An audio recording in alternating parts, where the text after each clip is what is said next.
Walang trabaho madali.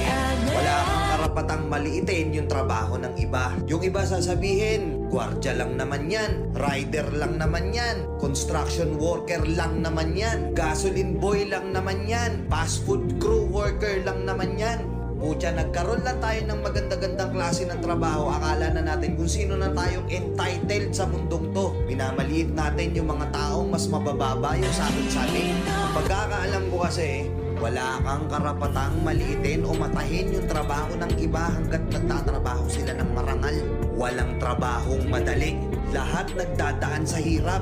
Lahat nagsasakripisyo.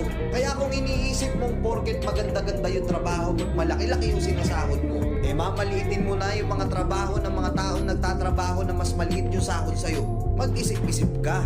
Baka bawiin sa'yo yan. Baka biglang bumaliktad yung mundo at sila naman yung umangat. Kahit anong trabaho mo, magpakumbaba ka pa rin. Bilog ang mundo, hindi palaging nasa taas ka. Kaya hanggat maaari sa lahat ng oras, magpakumbaba ka. Diba? May kilala pa kayong ganito? Minsan na rin pa kayong nilait ng mga gantong klaseng tao?